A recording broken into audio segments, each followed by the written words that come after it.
द्वारका नंदन नाम का एक छोटा सा गांव था। उस गांव में एक सासू माँ और एक बहुरानी रहती थी। सासू माँ बात बात पर अपनी बहुरानी को ताने मारती रहती थी। बहुरानी खाद्य प्रिय किस्म की थी। वो अकेले ही घर पर बैठकर किसी भी वक्त खाना खाते रहती थी, घर में जो भी होता था। अब ऐसा ही कर रही थी। एक दिन सासू माँ ने लड्डू बनाया जो कि उनका बहुत ही पसंदीदा था और उसे छुपा कर रख दिया ताकि किसी को पता न चले। पर बहुरानी ने ये चीज देख ली। मेरी सासू माँ ने उन लड्डू को बनाया और छुपा के रखा ताकि किसी को पता न चले। मैं तो पूरा का पूरा खा जाऊंगी। देखो अब। वो इस तरह सोचने लगी। एक दिन जब सासू माँ किसी काम के लिए बाहर गई, ठीक उसी वक्त बहुरानी एक लड्डू खाई। अरे, सासू माँ के हाथों के पकवान तो बड़े स्वादिष्ट हैं। फिर वो एक के बाद एक खाने लगी।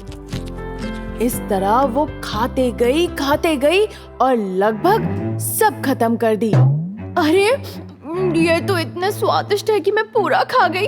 अब मैं क्या करूं? सासू माँ को पता चल गया तो। लड्डू खाते खाते वो मनी मन सोचने लगी। बिल्कुल उसी वक्त एक कुत्ता आकर घर के सामने भौंकने लगा। बहुरानी ने ये सुना। वाह, कुत्ता तो सही वक्त में आया है। मैं उसे घर के अंदर बुला लूंगी और कह दूंगी कि कुत्ते ने आकर सब खा लिया। वो कुत्ते के ऊपर इल्जाम डालने का सोची। फिर वो कुत्ते के पास गई। आह आह आह आह। इसी आशा के साथ कुत्ता अंदर आने लगा कि वो उसे कुछ खाने के लिए देगी। उसने उस कुत्ते को अंदर ले जाकर लड्डू दिया। कुत्ते ने वो लड्डू खाया। तब तक बहुरानी बाहर ताक झांक कर रही थी। उसने देखा सासू माँ आ रही है। उसने एक छड़ी उठाई और कुत्ते को भगाने लगी, ये कहकर जा जा जा। इस तरह से वो कुत्ते को भगाने लगी सासू माँ को दिखाने के लिए। कुत्ता भाग के घर के अंदर से निकल गया। सासू माँ ने ये चीज देख ली। अरे, क्या हो गया? कुत्ते को क्यों भगा रही हो इस तरह? क्या बताओ सासू माँ, घर के बाहर में काम कर रही थी, तभी ये घर के अंदर चली गई थी और सारे लड्डू वहाँ पर रखे थे खाली। सासू माँ को बड़ा गुस्सा आया जब उसने ये झूठी बात सुनी। फिर वो गुस्से से कहने लगी, सच बताओ, किसने लड्डू खाए हैं? ये कुत्ता उस लड्डू के डब्बे तक कैसे पहुँच सकता है? इतने ऊपर रखे हुए हैं, ये उड़कर जाएगा वहाँ तक पहुँचने। हाँ, सच है ये, मैंने कोई भी गलती नहीं की। मैं कसम खाकर कहती हूँ आपकी। तुम मेरा कसम खाकर कह रही हो, इसका मतलब है तुम चाहती हो मैं मर जाऊं। मुझे पता है तुम खाने की शौकीन हो, तुमने ही खाया होगा। वो बार बार पूछती रही उसने खाया है कि नहीं लड्डू, और बहुरानी बार बार झूठ कहती रही कि उसने नहीं खाया है। जब थक गई बहुरानी की बातें सुन सुन के, सासू माँ कहने लगी, ऐसे तुम नहीं मानोगी, रुको। ऐसा कहकर उसने बहुरानी को एक पेड़ के साथ बांध दिया। सासू माँ, ये क्या कर रही है सासू माँ? मैं सच कह रही हूँ, मैंने वो लड्डू नहीं खाए। मेरे बातों पर भरोसा कीजिए।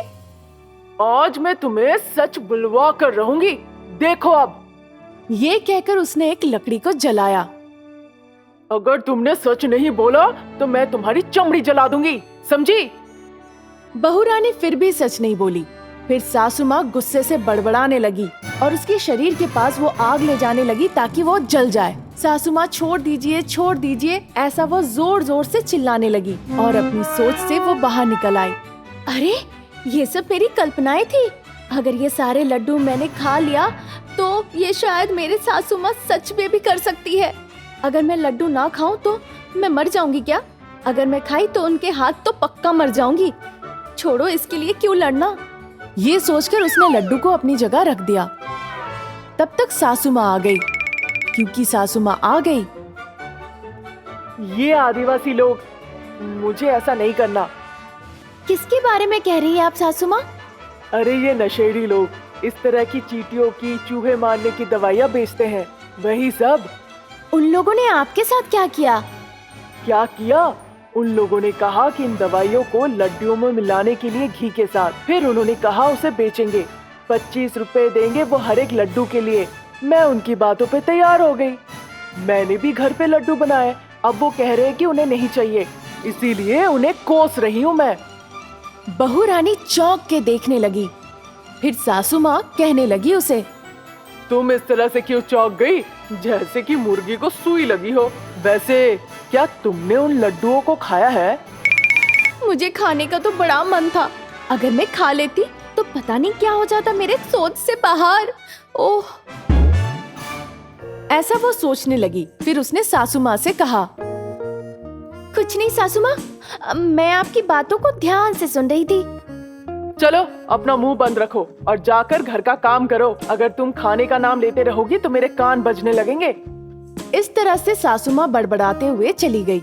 कितना बड़ा मुंह भगवान ने दिया है इन्हें, हमेशा ये मेरे ऊपर, पूरे गांव वालों के ऊपर बड़बड़ाते रहती है। हर कोई प्रार्थना करता है कि इनके मुंह में लकवा मार दे। क्या होगा अगर ये सच में हो गया तो? मुझे तो बड़ा शांति मिलने वाला है। हे भगवान। इस तरह से वो घर का काम करते करते मनी मन सोचने लगी। सासू माँ किचन के अंदर गई और जाके सारे लड्डू खाने लगी जिसे उसने बनाया था। मैंने देखा था अपनी बहू रानी को जब मैं ये लड्डू छुपा रही थी, क्योंकि मैंने देख लिया था इसीलिए मैंने उससे झूठ कहा। वैसे भी उसका दिमाग तो है नहीं, क्यों मैं दवाइयाँ मिलाने जाऊँ लड्डुओं में? मैं जो भी कहती हूँ ये तो मान ही लेती है। सासू माँ मनी मन सोच के हंसने लगी। फिर बहू रानी सामने आके कही, वो लड्डू मत खाइए, उसमें नशे की चीजें मिले हुए हैं। मेरा मतलब है ये वो नहीं है जिस पर दवाइयाँ मिली हुई थी, वो तो पहली वाली थी। एक खा के देखो अगर तुम चाहो तो। सासू माँ ने उसे अपने से एक लड्डू दिया। फिर बहू रानी ने लड्डू ले लिया खाने के लिए। वाह सासू माँ, ये तो बहुत ही स्वादिष्ट है। फिर उनकी तारीफ करते हुए उसने पूरे लड्डू खा लिए, एक के बाद एक। सासू माँ बस देखते ही रह गई। अरे तुमने तो सारे लड्डू खा लिए। फिर वो बड़बड़ाने लगी, पर बहू रानी उनकी सारी बातों को अनदेखा करके बस खाने में ही मगन हो गई। तुम्हारे पेट फट जाएंगे। मेरा गला सूख गया, कसम से मेरा गला सूख गया।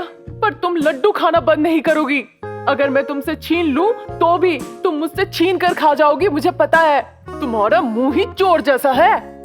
इतने चीखने चिल्लाने के बाद सासू माँ जाके आराम करने लगी।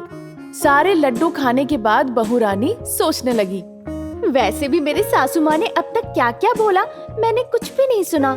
ये कहकर उसने अपने दोनों कानों से रुई के टुकड़े निकाले और हंसने लगी।